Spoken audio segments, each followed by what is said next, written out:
Hi friends, எல்லாரும் நல்லா இருக்கீங்களா? இந்த சமையல் சேனல் வழியா உங்க எல்லாரையும் சந்திக்கிறதுல மிக்க மகிழ்ச்சிங்க.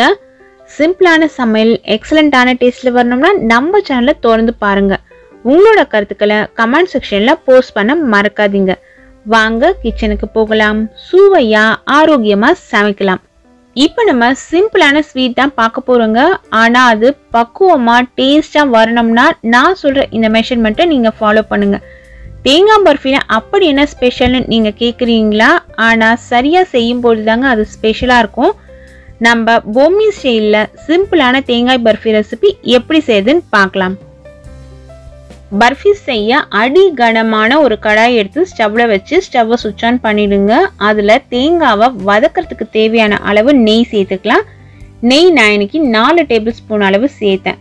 அதில் ஒரு பெரிய சைஸு தேங்காவை கருப்புலாம் இல்லாமல் இது போல் பூவாக துருவி எடுத்து சேர்த்துருக்கேன். தேங்காய் துருவும் பொழுது அந்த கருப்புலாம் வராமல் பார்த்துக்கோங்க.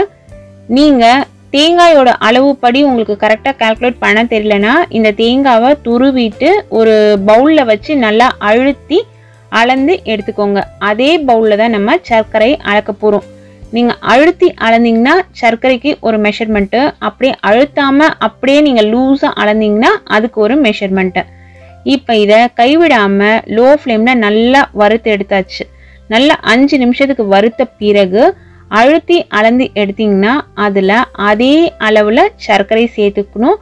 அதே போல் ஏலக்காயும் சர்க்கரையும் சேர்த்து பொடி பண்ணது 1 டேபிள் ஸ்பூன் சேர்த்துருக்கேன். இந்த பொடி ரெடி பண்ணி வச்சுக்கோங்க.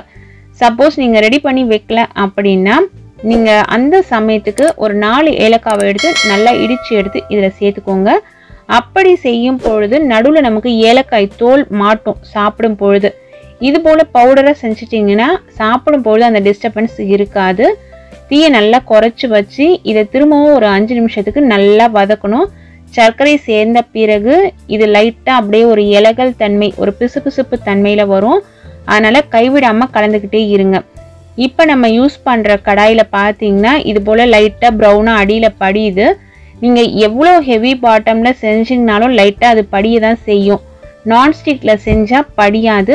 ஆனால் நம்ம சேனலில் எப்பொழுதுமே நான்ஸ்டிக் பயன்படுத்துறது கிடையாது. சேனல் மட்டும் இல்லைங்க, வீட்லேயே பொதுவாக நான் நான்ஸ்டிக் பயன்படுத்த மாட்டேன். இது போல் ஒரு பக்குவம் வரட்டும். இது போல் அப்படியே திரண்டு நல்ல ஒரு பிசுபிசுப்பான பதத்தில் வரும். மொத்தத்தில் ஒரு பெரிய சைஸ் தேங்காயில் நீங்கள் பர்ஃபி செய்யறதுக்கு ஒரு 15 நிமிஷம் தான் டைம் எடுக்கும் உங்களுக்கு. இது போல் ஒரு பதம் வந்தோடனே ஸ்டவ்வை சுவிட்ச் ஆஃப் பண்ணிவிடுங்க. அதுக்கு முன்னாடியே ட்ரேயில் நெய் தடவி வச்சுக்கோங்க. இந்த ட்ரேயில் நான் பட்டர் பேப்பர் போட்டு அது மேலே நெய் தடவி இருக்கேன். நீங்கள் பட்டர் பேப்பர் இல்லாமல் கூட நெய் தடவிக்கலாம். இப்போ தேங்காய் கலவையை எடுத்து ட்ரேயில் சேர்த்துக்கலாங்க. சூட்டோடவே எடுத்து சேர்த்துடணும். சேர்த்துட்டு கரண்டி வச்சு இது போல் நல்லா அழுத்தி விட்டுடுங்க. நல்லா அழுத்தினாதான் நம்ம ஸ்லைஸ் பண்ணும்போது நமக்கு கரெக்டான பீசஸ் கிடைக்கும். இது போல் ஸ்பூன் இருந்ததுனாலும் நம்ம வச்சு நல்லா இதை ஃப்ளாட்டாக தடவி விட்டுக்கலாம். நீங்கள் தோசை கரண்டிலையும் தடவி விடலாம். அப்படி இல்லைன்னா வீட்டில் நம்ம கப்பு வச்சுருப்போம், அந்த கப்போட அடிப்பக்கம் இது போல் நல்லா ஃப்ளாட்டாக இருக்கும். இது போல் பாயசம் கப் இருந்ததுன்னா அதை வச்சு மேலே தேய்ச்சி விட்டிங்கன்னா அப்படியே கரெக்டாக உங்களுக்கு வழுவழுப்பாக கிடச்சிடும்.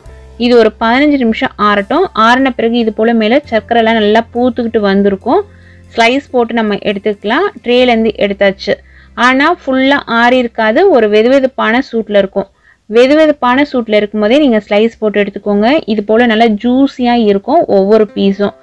ஸ்லைஸ் போட்ட பிறகு நல்லா ஆற விட்டுட்டு அதுக்கப்புறம் நம்ம ஸ்டோர் பண்ணி வைக்கலாம். ஃபுல்லாக ஆறின பிறகு நீங்கள் ஸ்லைஸ் போட்டிங்கன்னா ஸ்லைசஸ் உடஞ்சிடும், ஸ்லைஸ் போட வராது.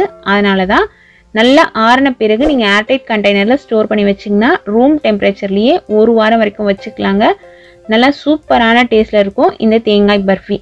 நீங்கள் மெஷர்மெண்ட் எடுக்கும் பொழுது தேங்காய் துருவலை அழுத்தாமல் தேங்காய் துருவல் அளக்குறீங்க அப்படின்னா அந்த கப்பில் 1 கப்பு வந்ததுன்னா 3/4 கப்பு அளவுக்கு சர்க்கரை சேருங்க. அது ஒரு கரெக்டான இனிப்பாக இருக்கும். நான் சொன்ன இதே அளவுகளோட இதே பக்குவத்தில் நீங்களும் சமைச்சு சாப்பிட்டுட்டு என்ஜாய் பண்ணுங்கள். ஈஸியான டேஸ்டியான ஹெல்த்தியான ரெசிபிஸ் வேணும்னா நம்ம சேனலை தொடர்ந்து பாருங்கள். Thank you friends.